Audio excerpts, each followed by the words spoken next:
ಮೊಹಮ್ಮದ್ ಹಗರಿ ಅವರಿಗೆ ಬರಕ್ಕೆ ಸಾಧ್ಯ ಆಗಿದೆ. ಮಾತು ಕೇಳಿದ ಬಹಳ ಸಂತೋಷ ಆಯಿತು. ಸೊ ಅವರಿಗೆ, ವಿಜಯ್ ಕುಮಾರ್ ಅವರಿಗೆ, ಚಿತ್ರಾವತಿ ದೇಸಾಯಿ ಅವರಿಗೆ, ಮಿತ್ರರಾದ ರೋಹಿತ್ ಅವರಿಗೆ ಮತ್ತು ಎಲ್ಲರಿಗೂ ಕೂಡ ನಮಸ್ಕಾರವನ್ನು ಹೇಳ್ತೀನಿ. ನಾನು ಇತ್ತೀಚಿನ ವರ್ಷಗಳ ಭಾಷಣಗಳಿಗೆ ನಾನು ಹೋಗೋದು ತುಂಬ ಕಮ್ಮಿ ಆಗ್ತದೆ. ಭಾಷಣಕ್ಕೆ ಹೋಗೋದೇ ಇಲ್ಲ, ತುಂಬ ಕಮ್ಮಿ, ಮಾತಾಡೋದು ಏನೂ ಇಲ್ಲ ಶುರುವಾಗಿದೆ. ಮಿತ್ರ ರೋಹಿತ್ ಅವರ ಒತ್ತಾಯದ ಮೇರೆಗೆ ಇರುತ್ತೆ ಇಲ್ಲಿ.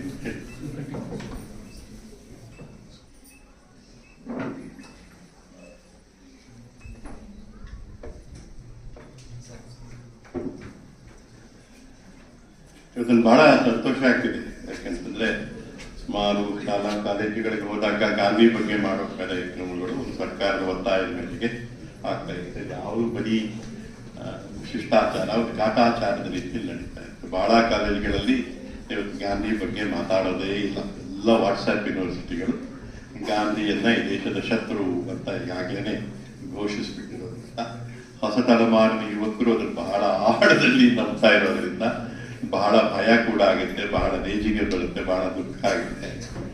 ಈ ಕಾಲೇಜಿಗೆ ಬಂದಾಗ ಈಗ ಬಹಳ ನನಗೆ ತುಂಬಾ ಸಂತೋಷ ಆಗುತ್ತೆ. ಯಾಕೆಂದ್ರೆ ಹಾಗೆಯೇ ಅವ್ರು ಮಾತಾಡಿದ್ದು, ರೋಹಿತ್ ಅವ್ರು ಮಾತಾಡ್ತಿದ್ರು, ಎಲ್ಲ ಯುವಕರು ಗಾಂಧಿ ಬಗ್ಗೆ ಮಾತಾಡೋದಕ್ಕೆ, ಅದ್ರ ಬಗ್ಗೆ ತಿಳ್ಕೊಳ್ಳೋದಕ್ಕೆ ಇಲ್ಲಿ ನೆರೆದಿರೋದು ಬಹಳ ಗಂಭೀರವಾಗಿರೋದು. ಸಾಮಾನ್ಯ ಎಲ್ಲ ಕಾರ್ಯಕ್ರಮಗಳು ಕಾಲೇಜ್ ಹುಡುಗರು ಓಡೋಣ ಹೊರಗಡೆ ಹೋಗೋಣ ಅಂತ ಯೋಚನೆ ಮಾಡ್ತಿರ್ತಾರೆ. ವಿದ್ಯಾರ್ಥಿಗಳು ಬಹಳ ಗಂಭೀರವಾಗಿ ಈ ಕಾರ್ಯಕ್ರಮದಲ್ಲಿ ಕೂತು ಕೇಳ್ತಿರೋದು ಬಹಳ ಸಂತೋಷದ ಮತ್ತು ನಮಗೆ ಒಂದು ರೀತಿ ಭರವಸೆಯ ಒಂದು ಸೂಚನೆಯಾಗಿದೆ.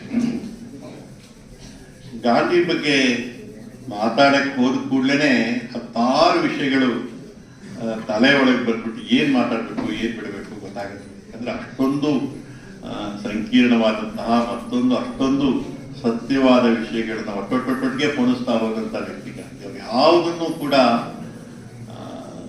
ಜೀವನದ ಒಂದನ್ನು ಇಟ್ಕೊಂಡು ಅವ್ರು ನೋಡಿದವರಲ್ಲ. ಜೀವನ ಅಂದ್ರೆ ಬಹಳ ಸಮಗ್ರವಾದದ್ದು, ಎಲ್ಲರಿಗೂ ಬಹಳ ದೊಡ್ಡ ಆರ್ಟಿಸ್ಟ್ ಅವರು ಅಂತ ಅನ್ಸುತ್ತೆ. ಬಹಳ ದೊಡ್ಡ ಡಿಸೈನರ್ ಮತ್ತೆ ಆರ್ಟಿಸ್ಟ್ ಅಂದ್ರೆ ಗಾಂಧಿ ಅನ್ಕೊಂಡು. ಅಷ್ಟು ದೊಡ್ಡಂತ ವಿನ್ಯಾಸಕಾರ ಮತ್ತೆ ಕಲಾವಿದ ಗಾಂಧಿ ಬಿಟ್ಟರೆ ಯಾರು ಇರ್ಲಿಕ್ಕೆ ಸಾಧ್ಯ ಇಲ್ಲ ಅಂತ ಅನ್ಸುತ್ತೆ. ಗಾಂಧಿನ ಬಹಳ ಸಲ ಯುವಕರು ಬಹಳ ಫ್ಯಾಷನ್ ಆಗಿರೋದು ಗಾಂಧಿ ಇವತ್ತು ಪ್ರಸ್ತುತನ, ಗಾಂಧಿ ರಿಲೆವೆಂಟ್ ಅದ ಅಂತ ಎಲ್ಲರೂ ಪ್ರಶ್ನೆ ಹೇಳ್ತಾರೆ. ನಾನು ಅವ್ರನ್ನ ಕೇಳೋದು, ನಿಮ್ಮ ಅಪ್ಪನ ಹೆಸರು ಗೊತ್ತೇನಪ್ಪ ಅಂತೀನಿ, ಅವ್ರ ಅಪ್ಪನ ಹೆಸರು ಹೇಳ್ತಾರೆ. ನಿಮ್ಮ ತಾತನ ಹೆಸರು ಗೊತ್ತೇನಪ್ಪ ಅಂತೀರಿ, ತಾತನ ಹೆಸರು ಹೇಳ್ತಾರೆ. ನಿಮ್ಮ ಮುತ್ತಾತನ ಹೆಸರು ಗೊತ್ತೇನಪ್ಪ ಅಂದ್ರೆ ಅವ್ರು ಯಾಕೆ ಮುತ್ತಾತನ ಹೆಸರು ಗೊತ್ತೇ ಇರೋದಿಲ್ಲ, ಮುತ್ತಜ್ಜಿ ಹೆಸರು ಗೊತ್ತಿಲ್ಲ. ಗಾಂಧಿ 160 ವರ್ಷ ಆರೋಗ್ಯ ಹೆಸರು ನೀನು ಇನ್ನೂ ಜ್ಞಾಪಕ ಇಟ್ಕೊಂಡು ಗಾಂಧಿ ರೆಲೆವೆಂಟಾ ಅಂತ ಕೇಳ್ತಿದ್ಯಾ ಅಂದ್ರೆ ಗಾಂಧಿ ಪ್ರಸ್ತುತ ಆಗಿರೋದಕ್ಕೆ ನಾನು ಹೆಸರು ಜ್ಞಾಪಕ ಇಟ್ಕೊಂಡಿದ್ದೆ. ನಿಮ್ಮ ಮುತ್ತಾತನ ಹೆಸರೇ ನೀನು ಜ್ಞಾಪಕ ಇಟ್ಕೊಂಡಿಲ್ಲ, ಗಾಂಧಿ ಹೆಸರು ಜ್ಞಾಪಕ ಆಗಿ ನಿಮ್ಮ ಮುತ್ತಾತ ಇರಲೆವೆಂಟ್ ಆಗ್ಬಿಟ್ಟಿದ್ದಾನೆ. ಗಾಂಧಿ ರಿಲೆವೆಂಟ್ ಆಗಿರೋದಕ್ಕೆ ನೀನು ಹೆಸರು ಜ್ಞಾಪಕ ಇಟ್ಕೊಂಡಿದೀಯ ಅಂತ ತಮಾಷೆ ಹೇಳ್ತೀನಿ. ಬಹಳ ಸಲ ಹುಡುಗರು ಬೇರೆ ಯಾರೋ ತುಂಬಿರೋ ವಿಷಯವನ್ನ ಇಟ್ಕೊಂಡು ಈ ರೀತಿ ಅಸಮಂಜಸವಾದ ಪ್ರಶ್ನೆ ಕೇಳ್ತಿರ್ತಾರೆ ಅಂತ ನನಗೆ ಗೊತ್ತಿದೆ. ಆದ್ರೆ ನಾನಿವತ್ತು ನಿಮಗೆ ಗಾಂಧಿ ಅನೇಕ ವಿಷಯಗಳನ್ನು ಮಾತಾಡ್ತಾ ಹೋದ್ರು ಒಂದು ಒಳ್ಳೆಯ ಸಮಾಜ ನಿರ್ಮಾಣ ಆಗ್ಬೇಕು, ಇರಬೇಕು ಅಂತಂದ್ರೆ ಒಟ್ಟು ಒಂದು 7 ಸೂತ್ರಗಳು ನೀವೆಲ್ಲ ಕೇಳಿರ್ಬೇಕು. ಸಾಮಾಜಿಕ ಸಪ್ತಪಾದಿಗಳು ಅಂತ ಗಾಂಧಿ ಕಲಿತು. ಅದಷ್ಟನ್ನ ನಿಮ್ಗೆ ಹೇಳ್ತೇನೆ. ಒಂದು ಸೂತ್ರ ಏನಾದ್ರು ಪ್ರಶ್ನೆಗಳಿದ್ರೆ ನಾವು ಉತ್ತರಗಳನ್ನು ಹೇಳ್ಬೋದು. 1925 ಅವ್ರಿಗೆ ಇಂಡೋನೇಷಿಯಾದಲ್ಲಿ ಈ 7 ಬಹಳ ಮುಖ್ಯ 7 ಅಂಶಗಳನ್ನ ಸರಿಯಾಗಿ ಸಮಾಜ ಅರ್ಥ ಮಾಡಿಕೊಂಡು ನಡೆಸಿದ್ರೆ ಒಂದು ಸುಸ್ಥಿರವಾದಂತಹ, ಸಂತೋಷವಾದಂತಹ, ನೆಮ್ಮದಿ ಇರ್ತಕ್ಕಂತಹ ಒಂದು ಸಮಾಜ ನಿರ್ಮಾಣ ಆಗುತ್ತೆ ಅಂತ ಗಾಂಧಿ ಅಂತಾರೆ. ಮೊದಲನೇ 7 ಅಂಶಗಳನ್ನು ಹೇಳಿದರೆ, ಒಂದು ದುಡಿಮೆ ಇಲ್ಲದ ಸಂಪತ್ತು. ಮೊದಲನೇ ಮಾತೆ ಅವ್ರು ಹೇಳಿದ್ದು, ನಮಗೆ ಸಂಪತ್ತು ಬೇಕು, ನಮ್ಗೆಲ್ರಿಗೂ ಹಣ ಬೇಕು, ಎಲ್ಲ ಐಷಾರಾಮಿ ಬೇಕು, ಎಲ್ಲ ಬೇಕು. ಆದ್ರೆ ನಾವೆಲ್ಲರೂ ಪ್ರತಿ ನಿಮಿಷ ಏನ್ ಮಾಡ್ತಿರ್ತೀವಿ ಅಂದ್ರೆ ಕ್ರಾಸ್ ಕಟ್ ಬಿಡ್ತಾ ಇದ್ದೀವಿ. ಬಹಳ ನಾವೇನು ಶ್ರಮ ಮಾಡ್ದೇನೇನೆ, ಕಷ್ಟ ಪಡ್ದೇನೇನೆ ಬೇರೆಯವ್ರ ತಲೆಗೆ ಹೊಡೆದು ನಾವು ಸಂಪತ್ತು ಮಾಡ್ಕೊಂಡು ನಾವು ಹೆಂಗೆ ಉದ್ಧಾರ ಆಗ್ಬೋದು ಅಂತ ನೋಡ್ತಿರ್ತೀವಲ್ಲ, ಇದು ಬಹಳ ದೊಡ್ಡ ಶಾಪ ಅಂತ ಗಾಂಧಿ ಪರಿಗಣಿಸ್ತಾರೆ. 2, ನಾವು ಭೋಗ ಇದೆ, ಎಲ್ಲವನ್ನು ಅನುಭವಿಸಬೇಕು ಅನ್ನೋ ಭಾವ ಇದೆಯಲ್ಲ, ಇದು ಅತ್ಯಂತ ಬಹಳ ಸಹಜವಾಗಿರ್ಬೋದು.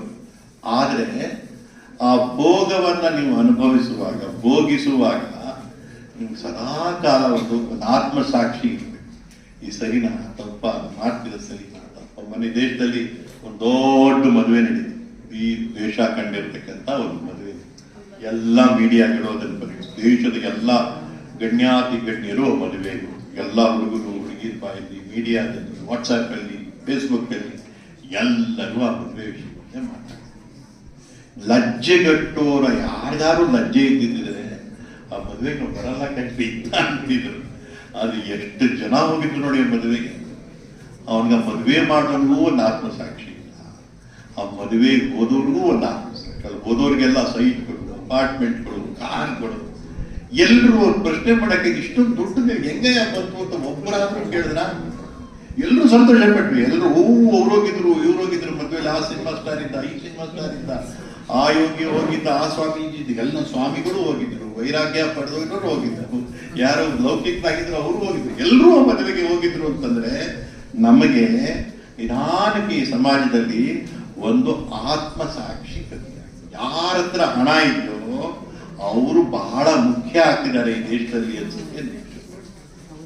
ಇವತ್ತು ಇಡೀ ದೇಶದ ಸಂಪತ್ತಿನಲ್ಲಿ ಸುಮಾರು 45-50 ಭಾಗ ಸಂಪತ್ತು ಈ ದೇಶದ ಕೇವಲ 5% ಜನರ ಹತ್ರ ಸೇರುತ್ತಾರೆ. 5 ಜನರ ಅಂತ ದೇಶದ ಸುಮಾರು 60 ಭಾಗ ಸಂಪತ್ತು ಅವ್ರು ಹಿಡ್ಕೊಂಡು ಕಬ್ಜೆ ಮಾಡ್ಕೊಳ್ತಿದ್ದಾರೆ. ನಮ್ಗೆ ಯಾವ್ದ್ರ ಬಗ್ಗೆ ಮನೆ ಸ್ನೇಹಿತರು ಮಾತಾಡ್ತಾ ಈ ತಲೆಮಾರಿನ ಹುಡುಗರಿಗೆ ಟೀಕೆ ಮಾಡಕ್ಕೆ ಅಂತ ಈಗಿನ ತಲೆಮಾರಿ ಏನಾಗಿದೆ ಅಂತಂದ್ರೆ 3 ವಿಷಯ ಐಸ್ ಅಂತ ಹೇಳಿ ಅವ್ರಿಗೆ ಬೇಕಾಗಿರೋದು ಬರೀ ಐಸ್. ಐಸ್ ಅಂದ್ರೆ ಐಸ್ ಕ್ರೀಮ್ ಅಂತ ಒಂದು ಇನ್ಫಾರ್ಮೇಶನ್, ಬರೀ ಮಾಹಿತಿ ಸಂಗ್ರಹ. ಅದರಿಂದ ಏನು ಆಗಲ್ಲ. ಗೂಗಲ್ ಏನ್ ಕೊಡತ್ತದು, ಈ ದೇಶದ ಪ್ರಧಾನಿ ಯಾರು, ಈ ದೇಶದ ಗೃಹ ಮಂತ್ರಿ ಯಾರು, ಇವನು ಯಾರು, ಅವನು ಯಾರು, ಅವ್ರು ಯಾರು, ಇದ್ಯಾವುದು ಇದ್ಯಾವುದು, ಈ ದೇಶ ಎಲ್ಲಿದೆ, ಎಲ್ಲ ಬರೀ ಇನ್ಫಾರ್ಮೇಶನ್ ಸಂಗ್ರಹ ಮಾಡುವಂತ ಒಂದು ಬುದ್ಧಿ. ಆ ಇನ್ಫಾರ್ಮೇಶನ್ ಸಂಗ್ರಹದಿಂದ ಅದನ್ನ ಎನ್ಕ್ಯಾಶ್ ಮಾಡ್ಕೋಬೋದಾ ಅಂತ ಅವ್ರ ಪ್ರಯತ್ನ ನಡೆಸಿದ್ದಾರೆ. ಇನ್ನೊಂದು ಸಿ ಅಂತಂದ್ರೆ ಕನ್ಸ್ಯೂಮರ್ಸ್. ಹೇಳ್ತಿರೋದಕ್ಕೆ ಕನ್ಸ್ಯೂಮರಿಸಮ್ಗೆ ಬಳಕೆ ಕನ್ಸ್ಯೂಮ್ ಮಾಡುವಂತ ಕೊಳ್ಳುಬಾಕತನ ನಮ್ಗೆ ತುಂಬಾ ಜಾಸ್ತಿ ಆಗುತ್ತೆ. 3 ಬೇಕಾಗಿರೋದೇನು ಅಂದ್ರೆ ಈ ಅಂದ್ರೇನು, ಮನೋರಂಜನೆ. ಈ 3 ಇದ್ರೆ ಜೀವನ ಐಸ್ ಆಗುತ್ತೆ. ನಾವೆಲ್ಲರೂ ಮಿಕ್ಕಿದ್ರ ಬಗ್ಗೆ ಈ ಐಸ್ ಅಲ್ಲಿ ಸಿಕ್ಕಾಕೊಂಡು ನಾವು ಸುತ್ತಮುತ್ತಲು ನಡೀತಿರೋದ್ರ ಬಗ್ಗೆ ಐಸ್ ತಣ್ಣಗಾಗ್ತದೆ. ಇನ್ಫಾರ್ಮೇಶನ್, ಕನ್ಸ್ಯೂಮರಿಸಮ್ ಮತ್ತೆ ಇದಿಟ್ಬಿಟ್ರೆ ನಮ್ಮ ಅಕ್ಕ ಪಕ್ಕದಲ್ಲಿ ಏನೇ ಆಗಲಿ, ಹಣ ಬಿದ್ದೋಗಿ, ಕೊಲೆ ಆಗಲಿ, ರೇಪ್ ಆಗಲಿ, ನಮ್ಗೆ ಏನೇನೋ ಸಂಬಂಧ ಇದ್ದಕ್ಕೆ ಬದುಕುವಂತಹ ಒಂದು ಪರಿಪಾಲನ ನಮ್ಮ ಸಮಾಜ ನಮಗೆ ಕಲಿಸುತ್ತೆ. ಅಂದ್ರೆ ಆತ್ಮಸಾಕ್ಷಿಲದಕ್ಕೂ. ಇನ್ನು ನಮ್ಮ ಜ್ಞಾನಕ್ಕೇನಿದೆ ಅದಕ್ಕೊಂದು ಚಾರಿತ್ರ್ಯವೇ. ನಿಮ್ಮ ನಾಲೆಡ್ಜ್ ಏನಿದೆ ಅದಕ್ಕೊಂದು ಒಂದು ಚಾರಿತ್ರ್ಯ ಇರಬೇಕು. ಸರಿಯಾದವು, ತಪ್ಪ್ಯಾದವು, ಸನ್ನಡತೆ ಯಾವುದು ಅನ್ನೋದನ್ನ ಬರೀ ಜ್ಞಾನ ಒಂದನ್ನೇ ಇಟ್ಕೊಳ್ಳೋದಕ್ಕೆ ಒಂದು ಚಾರಿತ್ರ್ಯ ಇಲ್ಲದೆ ಹೋದ್ರೆ ಆ ಜ್ಞಾನಕ್ಕೆ ಯಾವುದೇ ಕಾರಣಕ್ಕೂ ಬೆಲೆ ಇಲ್ಲ ಅನ್ನೋದನ್ನು ಗಾಂಧಿ ಹೇಳಿದರು. ಆಮೇಲೆ ವ್ಯಾಪಾರಕ್ಕೆ ಒಂದು ನೀತಿ. ವ್ಯಾಪಾರ ನಮ್ಗೊಂದು ಸಣ್ಣದೊಂದು ಒಂದು ದೊಡ್ಡ ಗಾದೆ, ವ್ಯಾಪಾರ ದ್ರೋಹ ಚಿಂತನ ಅನ್ನೋದೊಂದು ಗಾದೆ ರೂಪದಲ್ಲಿ ನಮ್ಗೆ ಹೇಳ್ಕೊಟ್ಬಿಟ್ಟಿದ್ದಾರೆ. ಆದ್ರೆ ಹಂಗಲ್ಲ, ವ್ಯಾಪಾರಕ್ಕೂ ಒಂದು ನೀತಿ. ವ್ಯಾಪಾರ ಮಾಡುವಾಗ ಅದಕ್ಕೆ ಎಷ್ಟು ಖರ್ಚಾಗಿರುತ್ತೋ, ಏನಾಗಿರುತ್ತೋ, ಅದ್ರ ಮೇಲೆ ನನ್ನ ಬದುಕಕ್ಕೆ ಎಷ್ಟು ಬೇಕೋ ಅಷ್ಟು ಹಣವನ್ನ ಪಡ್ಕೋಬೇಕು ಅನ್ನೋದು ಒಂದು ವ್ಯಾಪಾರದ ನೀತಿಯಾಗಿದೆ. ವ್ಯಾಪಾರ ಮಾಡುವಾಗ ಯಾರು ಹಣ ಕೊಡ್ತಾರೋ ಅದಕ್ಕೆ ಸರಿಸಮಾನವಾದ ವಸ್ತು ರೂಪದಲ್ಲಿ ನಾವು ಕೊಡಬೇಕು. ವ್ಯಾಪಾರ ಮಾಡುವಾಗ ಮೋಸ ಆಗಬಾರ್ದು ಅನ್ನೋದು ಒಂದು ಸಣ್ಣ ತಿಳುವಳಿಕೆ ಇತ್ತು. ಅಳತೆ ತಪ್ಪು ಮಾಡಬಾರ್ದು, ದುಡ್ಡಲ್ಲಿ ತಪ್ಪು ಮಾಡಬಾರ್ದು, ಕಲಬೆರಕೆ ಮಾಡಬಾರ್ದು. ಇವೆಲ್ಲ ಸಣ್ಣದಲ್ವ ಇದೆಲ್ಲ. ಆದ್ರೆ ನಮಗೆ ವ್ಯಾಪಾರದಲ್ಲಿ ಬಂದು ನೀತಿನೇ ಇಲ್ಲ. ಟ್ಯಾಕ್ಸ್ ಇವೇಟ್ ಮಾಡಬಾರ್ದು. ಇವತ್ತು ಮೇಲ್ಗಡೆ ಮದುವೆ ಮಾಡ್ದ ನಮ್ಗೆಲ್ಲ ಯಾಕೆ ಮಾಡಕ್ ಸಾಧ್ಯ ಆಯ್ತು ಅಂತಂದ್ರೆ ಈ ನೀತಿ ಇಲ್ಲದ ವ್ಯಾಪಾರ ಮಾಡಿದ್ದಕ್ಕೆ ಅಷ್ಟೊಂದು ಅದ್ದೂರಿಯಾದ ಮದುವೆ ಮಾಡಕ್ ಸಾಧ್ಯ ಆಯ್ತು. ಆ ಮದುವೆಗೆಲ್ಲ ನಾವು ಹೋಗಿ ನೋಡಿದ್ವಿ. ಅವನೇ ಕೊಟ್ಟಂತಹ ಡಾಟಾ ಕೊಟ್ಟು ಅವನಿಗೆ ದುಡ್ಡು ಕೊಟ್ಟು ಅದೇ ಡಾಟಾದಲ್ಲಿ ಅವನ ಮದುವೆ ಮಗನ್ ನೋಡಿ ನಾವೆಲ್ಲರೂ ಸಂತೋಷ ಪಟ್ವಿ. ನಮ್ಗೆ ಯಾರು ಏನು ಅನ್ನಿಸ್ಲೇ ಇಲ್ಲ. ಆಮೇಲೆ ವಿಜ್ಞಾನಕ್ಕೆ ನಮಗೊಂದು ದೊಡ್ಡ ಅಹಂಕಾರ ಬಂದ್ಬಿಟ್ಟಿದೆ. ನಮ್ಗೆಲ್ಲ ಸಮಸ್ಯೆಗಳಿಗೆ ಇವತ್ತೇನು ಪ್ರಪಂಚ ಅನೇಕ ಸಮಸ್ಯೆಗಳನ್ನ ಎದುರಿಸ್ತಾ ಇದೆ. ಆರೋಗ್ಯ ಸಮಸ್ಯೆ ಇರ್ಬೋದು, ಪರಿಸರ ಸಮಸ್ಯೆ ಇರ್ಬೋದು, ಕುಟುಂಬದ ಸಮಸ್ಯೆ ಇರ್ಬೋದು, ಎಲ್ಲ ಸಮಸ್ಯೆಗಳಿಗೂ ವಿಜ್ಞಾನ ಮತ್ತೆ ತಂತ್ರಜ್ಞಾನ ಪರಿಹಾರ ಕೊಡುತ್ತೆ ಅನ್ನೋ ಒಂದು ಅಹಂಕಾರ ಸುಪ್ತ ಮನಸ್ಸಿನಲ್ಲಿ ನಮಗೆ ಆಳವಾದ ನಂಬಿಕೆ ನಮಗೆ ವಿಜ್ಞಾನ ಮತ್ತೆ ತಂತ್ರಜ್ಞಾನದ ಬಗ್ಗೆ. ವಿಜ್ಞಾನ ಮತ್ತೆ ತಂತ್ರಜ್ಞಾನಕ್ಕೆ ಕೂಡ ಒಂದು ಮಿತಿ ಇದೆ ಅಂತ ನಾವು ಅಂದ್ಕೊಳ್ಳೋದೇ, ಅದನ್ನೊಂದು ಅನುಮಾನದಲ್ಲಿ ನೋಡದೇ ಇರುವಂತ ಒಂದು ಸ್ಥಿತಿ. ಅದಕ್ಕೊಂದು ಲಿಮಿಟ್ ಇದೆ, ಅದಕ್ಕಿಂತ ಮೀರಿ ಇದು ಮೇಲ್ ಹೋಗೋದಿಲ್ಲ. ಅದನ್ನ ನಮ್ಗೆ ಎಲ್ಲೋ ಒಂದ್ ಕಡೆ ಕರ್ಕೊಂಡೋಗಿ ಪ್ರಪಾತಕ್ಕೆ ಕೆಡವು ಬಿಡ್ಬೋದು ಒಂದು ದಿವಸ ಅನ್ನೋ ಯೋಚನೆ ಎಲ್ಲ ಸಜ್ಞಾನ ಮಾಡ್ತಾನೆ. ಆರೋಗ್ಯನ ಎಲ್ಲಿ ತನಕ ನಾನು ಕೆಡಿಸ್ಕೊಂಡು ಹೋಗ್ತೀನಿ ನೋಡಿ, ಹಿಂಗೆ ಇರ್ತೀನಿ, ಏನ್ ಬೇಕಾದ್ರೂ ತಿಂತಾ ಇರ್ತೀನಿ, ಎಲ್ಲಿ ಬೇಕಾದ್ರೂ ಹೋಗ್ಬೇಕಿಲ್ಲ ನನಗೆ ಗೊತ್ತಿದೆ. ಕಡೆಗೆ ಒಂದು ದಿವಸ ಆಸ್ಪತ್ರೆ ಸೇರ್ಕೊಂಡ್ಬಿಟ್ರೆ ಡಾಕ್ಟ್ರು ICU ಸೇರಿಸಿ ನನ್ನ ರಿಪೇರಿ ಮಾಡಿ ವಾಪಸ್ ಕಳಿಸ್ತಾನೆ ಅನ್ನೋ ಒಂದು ಆಳದಲ್ಲಿ ನನಗೆ ತಪ್ಪು ತಿಳುವಳಿಕೆ. ನಾನು ಏನ್ ಬೇಕಾದ್ರೂ ಮಾಡ್ಕೊಂಡಿರ್ಬೋದು, ಸೈನ್ಸ್ ಮತ್ತೆ ಟೆಕ್ನಾಲಜಿ ನನ್ನನ್ನ ಹೆಂಗೋ ನನ್ನನ್ನ ಬದುಕಿಸ್ಬಿಡುತ್ತೆ, ನನ್ನ ಸರಿ ಮಾಡಿಬಿಡುತ್ತೆ, ನನ್ನ ಬಿಡುಗಡೆ ಮಾಡಿಬಿಡುತ್ತೆ ಅನ್ನೋ ಒಂದು ಭ್ರಮೆಯಲ್ಲಿ ನಾವು ಸಿಕ್ಕಾಗ್ತೀವಿ. ಈ ವಿಜ್ಞಾನಕ್ಕೆ ಒಂದು ಮಾನವೀಯತೆ, ತಂತ್ರಜ್ಞಾನಕ್ಕೆ ಇದೊಂದು ಮಾನವೀಯತೆ ಇಲ್ಲದೆ ಇರತಕ್ಕಂಥ ವಿಜ್ಞಾನಕ್ಕೆ ಒಂದು ಮಾನವೀಯ ಆಯಾಮ ಇಲ್ಲದೆ ಹೋಗುತ್ತೆ. ವಿಜ್ಞಾನ ಅತ್ಯಂತ ಕ್ರೂರವಾಗ್ತಾ ಹೋಗುತ್ತೆ, ಬರೀ ಲಾಭದ ಅಂಶ ಸೇರ್ಕೊಳ್ಳೋದಕ್ಕೆ. ಇವತ್ತು ವಿಜ್ಞಾನದ ಮೂಲಕ ನಾವು ಕಂಡುಕೊಂಡಂತಹ ಯುದ್ಧೋಪಕರಣಗಳೆಲ್ಲ ಇದೆ. ವಿಜ್ಞಾನ ನಮಗೆ ಯಾವುದೋ 4 ಒಳಗೆ ಕೊಟ್ಬಿಟ್ಟಿಲ್ಲ ಸರ್, ಆಂಟಿಬಯೋಟಿಕ್ ಕೊಟ್ಬಿಟ್ಟಿಲ್ಲ ಸರ್ ಅಂತ ಮಾಡ್ತಾರೆ. ಒಂದು ಆಂಟಿಬಯೋಟಿಕ್ ಕೊಟ್ಟಿದೆ, 100 ಮದ್ದುಗುಂಡುಗಳನ್ನ ತಯಾರು ಮಾಡಿದೆ. ಅದು ನಮ್ಮ ಒಂದು ಒಳ್ಳೇದು ಕೊಟ್ಟಿದೆ, 1000 ಕೆಟ್ಟದ್ದು. ವಿಜ್ಞಾನಕ್ಕೆ ತಂತ್ರಜ್ಞಾನಕ್ಕೆ ಒಂದು ಮಿತಿ. ವಿಜ್ಞಾನ ಮತ್ತೆ ತಂತ್ರಜ್ಞಾನ ಏನ್ ಮಾಡ್ಬಿಟ್ಟಿದೆ ಅಂತಂದ್ರೆ ಮನುಷ್ಯನನ್ನ ತನ್ನ ಗುಲಾಮ ಒಂದೆಜ್ಜೆ ಮುಂದಕ್ಕೆ ಹೋಗಿ, ನೀವು ಬಹಳ ಇದೆ 1940s 50s ಅಂತ ಮಾಡರ್ನ್ ಟೈಮ್ಸ್, ಚಾರ್ಲಿ ಚಾಪ್ಲಿನ್ ಸಿನಿಮಾನೆ ಬಹಳ ಜನ ನೋಡಿದಿರೋ ಮಾಡರ್ನ್ ಟೈಮ್ಸ್ ಸಿನಿಮಾ ನೋಡ್ಬೇಕು. ಈಗ ಎಲ್ಲಿ ಕರ್ಕೊಂಬಂದು ನಿಲ್ಲಿಸ್ಬಿಟ್ಟಿದೆ ಅಂತಂದ್ರೆ ಇವತ್ತು ವಿಜ್ಞಾನ ಮತ್ತು ತಂತ್ರಜ್ಞಾನವೇ ಮನುಷ್ಯನ ಮೇಗಿಂತ ಜಾಸ್ತಿ ಬೆಳೆದು ಇವತ್ತು ಕೃತಕ ಬುದ್ಧಿಮತ್ತೆ ಏನಿದೆ, ಆರ್ಟಿಫಿಷಿಯಲ್ ಇಂಟೆಲಿಜೆನ್ಸ್ ಏನಿದೆ, ಮನುಷ್ಯನ ನಿನ್ನ ಪಕ್ಕಕ್ಕೆ ಹೋಗಿ ನಿಂತ್ಕೊಳ್ಳಪ್ಪ, ನಿನ್ನ ಅಯೋಗ್ಯ, ನಿನ್ನಿಂದ ಏನು ಆಗೋದಿಲ್ಲ ಅನ್ನೋ ಮಟ್ಟಕ್ಕೆ ಬಂದಿದೆ. ಎಲ್ಲದಕ್ಕೂ ಆರ್ಟಿಫಿಷಿಯಲ್ ಇಂಟೆಲಿಜೆನ್ಸ್. ಬ್ಯಾಂಕಿಂಗ್ ತಗೊಳ್ಳಿ, ವಿಮಾನ ಓಡಿಸೋದು ತಗೊಳ್ಳಿ, ಕಾರ್ಗಳು ಓಡಿಸೋದು ತಗೊಳ್ಳಿ, ಕಾರ್ಗಳಿಗೆ ಡ್ರೈವರೇ ಬೇಡ. ಆರ್ಟಿಫಿಷಿಯಲ್ ಇಂಟೆಲಿಜೆನ್ಸ್ ಕಾರ್ ಕೂತ್ಕೊಂಡು ಟಕ್ 4 ಬಟನ್ ನೋಡ್ಬಿಟ್ರೆ ನಿಮ್ಗೆ ಎಲ್ಲಿಗೆ ಹೋಗ್ಬೇಕು ಅದೇ ಜೈ ಅಂತ ಕರ್ಕೊಂಡು ಹೋಗ್ಬೇಕು. ನಿಮ್ಮ ಮನೆ ಕ್ಲೀನ್ ಮಾಡೋದು ತಗೊಳ್ಳಿ, ಎಲ್ಲನೂ ಆರ್ಟಿಫಿಷಿಯಲ್ ಇಂಟೆಲಿಜೆನ್ಸ್ ಮಾಡ್ತಾ ಹೋಗಿ ಮನುಷ್ಯನನ್ನ ಸಂಪೂರ್ಣವಾಗಿ ಏನೂ ಮಾಡದಂತ ಒಂದು ಸ್ಥಿತಿ, ಏನು ವಿಕಲ್ಯ. ಇನ್ನೊಂದು ವಿಜ್ಞಾನ ಮತ್ತೆ ತಂತ್ರಜ್ಞಾನ ಮಾಡಿದಂತ ದೊಡ್ಡ ಅಪಚಾರ ನಮಗೆ ಅಂತಂದ್ರೆ ನಮ್ಮ ಕೈಯಲ್ಲಿ ಅನೇಕ ಕೌಶಲ್ಯಗಳು, ಮನುಷ್ಯನಿಗಿದ್ದು ಸ್ಕಿಲ್ಗಳು, ಆ ಎಲ್ಲ ಸ್ಕಿಲ್ಗಳು ನಮ್ಮ ಕೈಯಲ್ಲಿ. ನಮಗೆ ಬೇಕಾದಂತ ಎಲ್ಲ ಕೆಲಸಗಳನ್ನ ನಾವು ಕೈಗಳ ಮೂಲಕ ನಾವು ಮಾಡ್ತೀವಿ.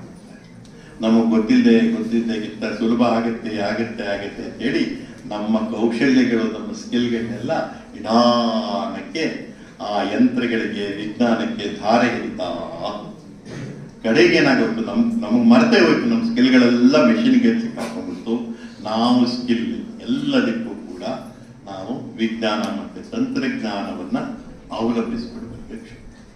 ಅದಷ್ಟೇ ಆಗಿದ್ರೆ ಪರವಾಗಿಲ್ಲ. ಈ ವಿಜ್ಞಾನ ಮತ್ತೆ ತಂತ್ರಜ್ಞಾನ ಏನ್ ಮಾಡುತ್ತೆ ಅಂತಂದ್ರೆ ಯಾರ ಹತ್ರ ಹಣ ಇದೆಯೋ, ಯಾರ ಹತ್ರ ಬಂಡವಾಳ ಇದೆಯೋ ಅವ್ರ ಹತ್ರ ಸೇರಿ ಅವರು ನಿರ್ವಹಿಸಿದ್ದೆಲ್ಲ ನೀವು ಸ್ವಾವಲಂಬಿಯಾಗೇನಿದ್ರಿ, ನೀವು ಸ್ವತಂತ್ರರಾಗೇನಿದ್ರಿ, ನೀವು ಸ್ವಂತವಾಗಿ ಏನ್ ಮಾಡ್ಕೊಳಕ್ಕಾಗ್ತಿತ್ತು ಅದನ್ನೆಲ್ಲ ತಪ್ಪಿಸ್ಬಿಟ್ಟಿರೋದ್ರಿಂದ ನಿಮ್ಗೆ ಬೇಕು ಅಂದಾಗೆಲ್ಲ ನೀವು ಪ್ರತಿ ಸಲ ಅವ್ರ ಹತ್ರ ದುಡ್ಡು ಕೊಟ್ಟು ತಗೋಬೇಕಾದಂತ ಒಂದು ಸ್ಥಿತಿ ಇದೆ. ಎಲ್ಲದಕ್ಕೂ ನೀವು ಬೇರೆಯವರಿಗೆ ಹಣ ಕೊಟ್ಟು ನಿಮಗೆ ಬೇಕಾದಂತಹ ಸವಲತ್ತು ನೀವು ಸ್ವಂತ ಶ್ರಮದಿಂದ, ನಿಮ್ಮ ಕೌಶಲ್ಯದಿಂದ ನೀವೇನ್ ಮಾಡ್ಕೊಳ್ತಾ ಇದ್ದೀರಿ ಅದನ್ನೆಲ್ಲವನ್ನು ಬೇರೆಯವರಿಗೆ ಹಣ ಕೊಟ್ಟು ಮಾಡಬೇಕಾದಂತ ಒಂದು ಪರಿಸ್ಥಿತಿ ನಿರ್ಮಾಣ ಮಾಡಬೇಕು. ಇನ್ನೊಂದು ಧರ್ಮ 7ನೇದು ಅವ್ರ 6ನೇದು ಹೇಳೋದು ತ್ಯಾಗವಿಲ್ಲದ ಧರ್ಮ. ಇವತ್ತು ದೊಡ್ಡ ಸಮಸ್ಯೆ ಆಗಿರೋದು ಅಂತಂದ್ರೆ ಧರ್ಮಗಳ ನಡುವಿನ ನಾವು ಯಾವ ಧರ್ಮ ಅನ್ಕೊಂಡಿದ್ವಿ ಅದು ಧರ್ಮ ಬರೀ ಮೇಲಾಟವನ್ನು ಆಡೋದು. ಇವತ್ತು ನಮ್ಮ ರಾಜಕೀಯ ಬೇಳೆಯನ್ನು ಬೇಯಿಸ್ಕೊಳ್ಳೋದಕ್ಕೆ ಅವ್ರು ಸರಿ ಇಲ್ಲ, ಇವ್ರು ಸರಿ ಇಲ್ಲ, ಅವ್ರು ಕೆಟ್ಟರು, ಅವ್ರು ಸರಿ ಇಲ್ಲ, ದೇಶದ್ರೋಹಿಗಳು, ಎಷ್ಟೆಷ್ಟು ಕಥೆಗಳ ಕಟ್ಟಿ ಕಟ್ಟಿ ಕಟ್ಟಿ ಕಟ್ಟಿ ಕಟ್ಟಿ ದೇಶವನ್ನ ಸಮಾಜವನ್ನ ಒಡೆದು ಬಿಟ್ಟಿದ್ದೀವಿ ಅಂತಂದ್ರೆ ಎಲ್ಲವೂ ಕೂಡ ನಮ್ಮ ಸ್ವಂತ ಬೇಳೆ ಬೇಯಿಸ್ಕೊಳ್ಳೋದಕ್ಕೆ, ನಮ್ಮ ಸ್ವಾರ್ಥಕ್ಕೋಸ್ಕರ ನಮ್ಮ ನಿಜವಾದ ಧರ್ಮ ಆಗಿರ್ತಕ್ಕಂಥ ಮಾನವೀಯತೆ, ಪ್ರೀತಿ, ಸಹಿಷ್ಣುತೆ ಇವೆಲ್ಲವನ್ನು ನಾವು ಮರೆತು ಬಿಟ್ಟು ಅದನ್ನ ಧರ್ಮ ಅಂತ, ಆ ಧರ್ಮಕ್ಕೆ ಒಂದು ತ್ಯಾಗದ ಎಲ್ಲವನ್ನು ಬಿಟ್ಕೊಟ್ಟು ತ್ಯಾಗ ಧರ್ಮ ಅಂತಂದ್ರೇನೆ ಸಾಕಪ್ಪ. ಇದು ಇನ್ನೊಬ್ಬರಿಗೆ NSS ಅಲ್ಲಿ ನನಗಲ್ಲ ನಿನಗೆ ಅಂತ ಹೇಳಿದ್ರಲ್ಲ, ಇಡೀ ಧರ್ಮದ ವಿಚಾರ ಇರೋದು ಬೇರೆಯವ್ರಿಗೋಸ್ಕರ, ಎಲ್ಲವನ್ನು ಬೇರೆಯವ್ರಿಗೋಸ್ಕರ ಕೊಡುವಂತ ಮನಪೂರ್ತಿ ಅಲ್ಲದೆ ಹೋದ್ರೆ ಅದೊಂದು ಮನೋಭಾವ ನಮ್ಗಿರ್ಬೇಕಲ್ಲ. ಅದಿಲ್ಲದೆ ಇರ್ತಕ್ಕಂತಹ ಸಮಾಜ ಬಹಳ ದೂರ ಹೋಗ್ತಾ ಇರುತ್ತೆ, ಹಿಂಗೆ ಹೋಗ್ತಾ ಇರುತ್ತೆ. ಒಂಥರ ಪಂಚರ್ ಆಗಿರೋ ಸೈಕಲ್ ತರ ಹಂಗೇ ತುಳಿತಾ ಇರುತ್ತೆ.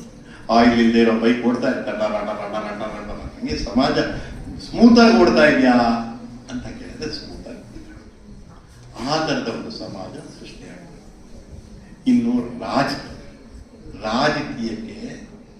ರಾಜಕೀಯಕ್ಕೂ ಇಡೀ ಸಮಾಜವನ್ನು ರಕ್ಷಣೆ ಮಾಡ್ತೀವಿ, ಸಮಾಜವನ್ನ ಒಂದು ಸರಿದಾರಿಯಲ್ಲಿಡೋ ಪ್ರಯತ್ನ ಮಾಡ್ತೀವಿ, ನ್ಯಾಯ ಅನ್ಯಾಯಗಳನ್ನ ಸರಿಯಾಗಿ ತೂಗಿ ಹಿಡಿದು ನ್ಯಾಯದ ಪರವಾಗಿ ನಿಲ್ತೀವಿ, ಪರಿಸರವನ್ನ ಕಾಪಾಡ್ತೀವಿ ಅನ್ನೋ ಎಲ್ಲ ವಿಚಾರಗಳನ್ನ ಒಂದು ರಾಜಕೀಯ ಮಾಡಬೇಕು. ಆದರೆ ಇವತ್ತು ರಾಜಕೀಯಕ್ಕೆ ಒಂದು ನೀತಿ ಇದೆ. ಇವತ್ತು ರಾಜಕೀಯಕ್ಕೆ ಇರ್ತಕ್ಕಂಥ ಏಕೈಕ ಗುರಿ ಅಂತಂದ್ರೆ ಹಣ ಮಾಡೋದು ಮತ್ತೆ ಅಧಿಕಾರವನ್ನ, ಮತ್ತೆ ನನ್ನ ಜಾತಿ ಜನಕ್ಕೆ, ನನ್ನವರಿಗೆ, ನನ್ನ ಪ್ರದೇಶದ ಜನಕ್ಕೆ ಎಲ್ಲ ಸುಖ ಸಂಪತ್ತುಗಳು ಸಿಗುವಂಗೆ ಮಾಡೋದು. ಈ 7 ಸಪ್ತಪಾತಗಳನ್ನ ಗಾಂಧಿಯವರು 1925ರಲ್ಲಿ ಅವ್ರು ಯಂಗ್ ಇಂಡಿಯಾ ಪತ್ರಿಕೆ ಮೊದಲ ಸಲ ಬರೆದರು.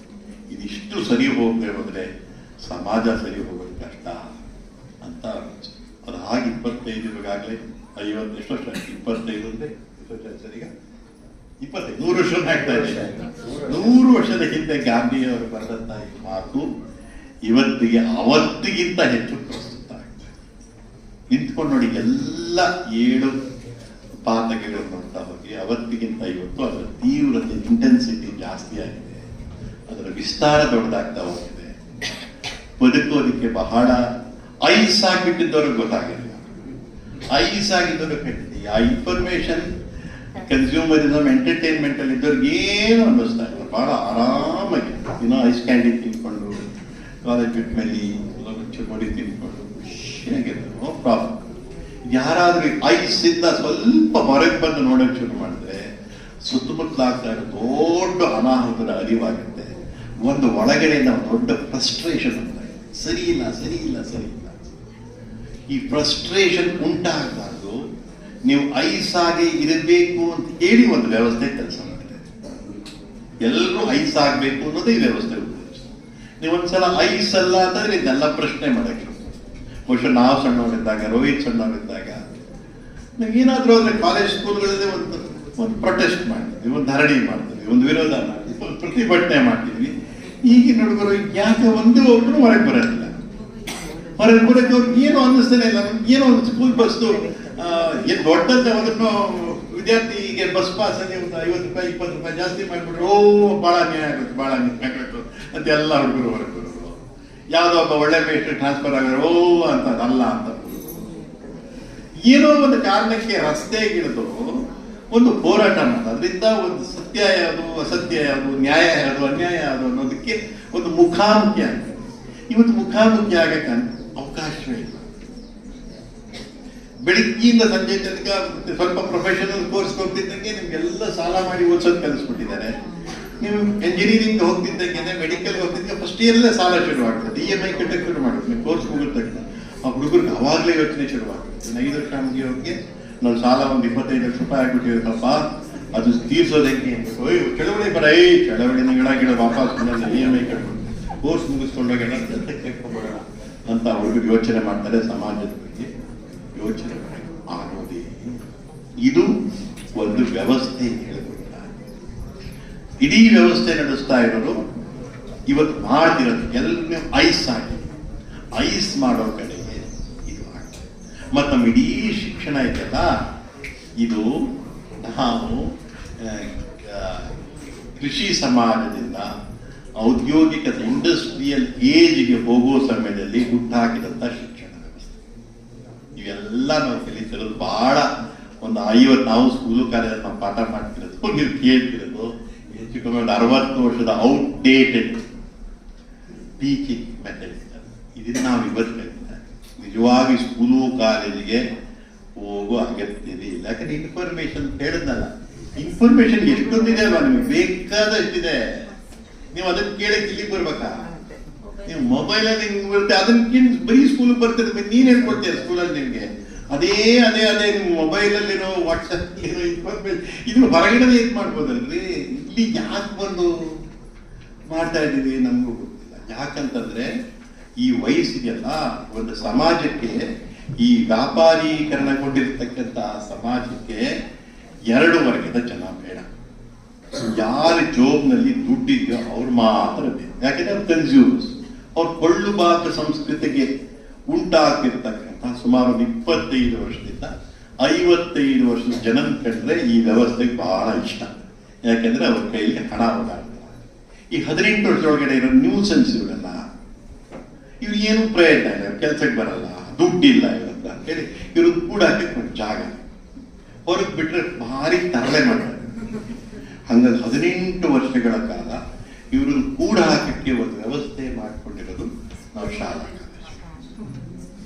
ಈ 18-20 ವರ್ಷ ಆದ್ಮೇಲೆ ಹುಡುಗರು ಹೊರಗೆ ಹೆಂಗ್ ಬರ್ತಾರೆ ನೋಡಿ ಅಂತಂದ್ರೆ, ಯಾವುದೇ ಸ್ಕಿಲ್ ಇಲ್ಲದೆ ಹೊರಗೆ ಬರ್ತಾರೆ. ನಾನು ಬಹಳ ಹುಡುಗರ ಜೊತೆ ಮಾತಾಡ್ತಾ ಇರ್ತೀನಿ. ಏನ್ ಮಾಡ್ತಿದ್ಯಾ ಅಂದ್ರೆ ಫಸ್ಟ್ ಇಯರ್ ಡಿಗ್ರಿ ಸರ್, ಆಮೇಲೆ ಸೆಕೆಂಡ್ ಇಯರ್, ಆಮೇಲೆ ಥರ್ಡ್ ಇಯರ್, ಆಮೇಲೆ ಫಸ್ಟ್ ಇಯರ್, ಆಮೇಲೆ ಸೆಕೆಂಡ್ ಇಯರ್, ಆದ್ರೆ PhD ಸೇರ್ಕೊಂಡ್ರೆ ಒಂದು 5 ವರ್ಷ ಹಾಗೆ ಕಡಿಬೋದು ಸರ್. ಏನು ಮಾಡಬೇಕು ಅನ್ನೋದು ಗೊತ್ತಿಲ್ಲ. ಎಷ್ಟು ದೂರ ತಳ್ಕೊಂಡು ಹೋಗುತ್ತೆ ಈ ಟ್ರೈನು, ಹೋಗ್ತಾ ಇರ್ಲಿ ಅನ್ನೋದೇ ಮನೋಭಾವ ಇವತ್ತು ಬಹಳ ಬೇಡ. 18-20 ವರ್ಷ ಆಗೋ ತನಕ ನಮ್ಗೆ ಯಾರು ಬೇಡ. ಹೊರಗೆ ಬಂದ್ರೆ ತುಂಬಾ ತಲೆನೋವು ಹುಡುಗರು ಅಲ್ವಾ, ಹೊರಗೆ ಬಿಟ್ಬಿಡಿ ಇವ್ರನ್ನೆಲ್ಲ, ಅಯ್ಯೋ ಹಿಡಿಯಕ್ಕಾಗತ್ತೆ ಅದಕ್ಕೆ ಕಟ್ಟ ಹಾಕ್ಬಿಡ್ತಿರುತ್ತೆ. ಇನ್ನು 55-60 ವರ್ಷ ಆಗ್ಬಿಟ್ರೆ ಅವರು ಯೂಸ್ಲೆಸ್. ಯಾಕಂದ್ರೆ ಅವ್ರಿಗೆಲ್ಲ ಏನ್ ಮಾಡ್ಕೊಂಡಿದೀವಿ ಹೊಸ ವ್ಯವಸ್ಥೆಯಲ್ಲಿ, ವೃದ್ಧಾಶ್ರಮಗಳ ವ್ಯವಸ್ಥೆ, ಇವೆಲ್ಲ ಇಷ್ಟೇ ಜನ ನಮಗೆ. ಯಾಕಂದ್ರೆ they are earning members of they are real consumers. ಅವರಿಂದ ನಮ್ಮ ವ್ಯವಸ್ಥೆ ನಡೀತಾ ಇದೆ ಅಂತ ಹೇಳಿ ಅವರಷ್ಟು ಜನ ಆಕ್ಟಿವ್ ಆಗಿತ್ತು. ಇವ್ರು ಎಷ್ಟು ಜನ ಒಳಗೆ ಇರ್ತಿದೆ ಆಮೇಲೆ ಈ 18-20 ವರ್ಷದಲ್ಲಿ ನಾವು ಹುಡುಗರಿಗೆಲ್ಲ ಐಸ್ ಆಗೋದನ್ನ ಹೇಳ್ಕೊಡ್ತೀವಿ. ಏನು ಯೋಚನೆ ಮಾಡಬೇಡಪ್ಪ, ನೀನು ಐಸ್ ಆಗೋದನ್ನ ಹೇಳ್ಕೊಟ್ಟಿಲ್ಲ. ಅವ್ರು ಹೊರಗೆ ಬಂದಾಗ ಯಾವುದಕ್ಕೂ ಪ್ರತಿಕ್ರಿಯಿಸಿದಂತ, ತಮ್ಮ ಸುತ್ತಮುತ್ತಲು ಆಗ್ತಾ ಇರ್ತಕ್ಕಂತಹ ನೋವುಗಳಿಗೆ ಸ್ಪಂದಿಸದೆ ಅಂತ, ರಸ್ತೆಯಲ್ಲಿ ಯಾರೋ ಒಂದು ಆಕ್ಸಿಡೆಂಟ್ ಆಗಿಬಿಟ್ಟಿದ್ರೆ ಒಂದು ವಿಡಿಯೋ ಮಾಡಿ ಲೈವ್ ಮಾಡಿ ಅದಕ್ಕೆ ಹಾಕ್ತಾರೆ. ಅದನ್ನ ಎತ್ಕೊಂಡು ಆಸ್ಪತ್ರೆಗೆ ಸೇರಿಸ್ಬೇಕು, ಲೈವ್ ಮಾಡ್ಬೋದಾ ಅಂತ ಇನ್ಫಾರ್ಮೇಶನ್ ಅದನ್ನ ಕಳಿಸ್ಬಿಟ್ರೆ ಆಗೋಯ್ತು ಜವಾಬ್ದಾರಿ ಅನ್ನೋ ಮತ್ತೆ. ಗಾಂಧಿ ಎಲ್ಲಿದ್ದಾನೆ ಅನ್ನೋ, ಗಾಂಧಿ ಪ್ರಸ್ತುತನೇ ಇಲ್ವೇ ಅಂತ ಕೇಳಿದಾಗ, ಇವತ್ತು ನೀ ಸತ್ಯದ ಪರವಾಗಿದೆಯಾ ಅಸತ್ಯದ ಪರವಾಗಿದೆಯಾ, ನೀನು ನೀ ಸತ್ಯದ ಪರವಾಗಿದೆಯಾ ಅಸತ್ಯದ ಪರವಾಗಿದೆಯಾ, ಸತ್ಯದ ಪರವಾಗಿ. ನೀನು ಹಿಂಸೆ ಪರವಾಗಿದೆಯಾ ಅಹಿಂಸೆ ಪರವಾಗಿದೆಯಾ, ಹಿಂಸೆ ಪರವಾಗಿದೆಯಾ ಅಹಿಂಸೆ ಪರವಾಗಿ. ನೀನು ಶ್ರೀಮಂತಿಗೆ ಹಣಕಾಸು ಒಬ್ಬರತ್ರ 100-2 ಸೇರ್ಕೊಳ್ಳೋದ್ರ ಪರವಾಗಿದೆಯೋ, ಎಲ್ಲರ ಶ್ರೀಮಂತಿಗೆ ಇರೋದ್ರ ಪರವಾಗಿದೆಯಪ್ಪ ನೀನು ಹೇಳು ಹೇಳು, ಯಾರೋ ಒಬ್ರು ಹೇಳು. ಒಬ್ಬ 4 ಜನ ಶ್ರೀಮಂತರಾಗಬೇಕಾ ಸಮಾಜದಲ್ಲಿ, ಅಥವಾ ಸಮಾಜದಲ್ಲಿ ಎಲ್ಲರೂ ಸರಿ ಸಮಾನರಾಗಿರ್ಬೇಕು? ಪರಿಸರ ಉಳಿಬೇಕಾ ಉಳಿಬೇಡ? ಇದನ್ನೇ ಗಾಂಧಿ ಹೇಳಿದ್ದು. ಇದನ್ನ ಬಿಟ್ಟು ಮತ್ತೆ ಗಾಂಧಿನ ವಿರೋಧ ಮಾಡ್ತೀವಿ? ಇಷ್ಟನ್ನೇ ಗಾಂಧಿ ಹೇಳಿದ್ರು, ಬಹಳ ದೊಡ್ಡದೇನು ಹೇಳಿಲ್ಲ. ಆದ್ರೆ ಗಾಂಧಿ, ನೀವು ಗಾಂಧಿಗಳೇ, ಇದೆಲ್ಲ ನೀವು ಒಪ್ಕೊಳ್ತೀರಿ ಅಂತಂದ್ರೆ ಗಾಂಧಿ ನಿಮ್ಮಲ್ಲಿ ಇದ್ದಾರೆ.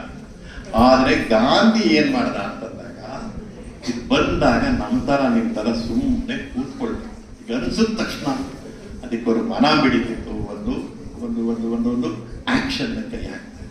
ನಾವಿವತ್ತು ಯಾವುದೇ ಆಕ್ಷನ್ ಕೈ ಹಾಕ್ತಾರೆ. ಇವತ್ತಿನ ಸಮಸ್ಯೆ ಅದಾಗಿದೆ. ದಯಮಾಡಿ ಇದರ ಕಡೆಗೆ ಇವತ್ತು ಗಾಂಧಿ ಇರೋದು ಆಕ್ಷನ್, ಗಾಂಧೀಜಿ ಮಾತಲ್ಲಿಲ್ಲ, ಗಾಂಧೀಜಿ ಇರೋದು ಕ್ರಿಯೆ. ನಾವೆಲ್ಲರೂ ಕ್ರಿಯೆಗಳು, ಏನಾದ್ರು ಒಂದು ಆಕ್ಷನ್ ಮಾಡೋದ್ರ ಕಡೆಗೆ ಕೆಲಸ ಮಾಡಬೇಕಾಗಿದೆ. ಇಷ್ಟು ಹೇಳಿ ನನ್ನ ಮಾತು ಮುಗಿಸಿ. ಪ್ರಶ್ನೆಗಳಿದ್ರೆ ಇನ್ನೊಂದಿಷ್ಟು ಸಮಯ ಇದ್ರೆ ಖಂಡಿತ ಮಾತಾಡೋಣ. Thank you.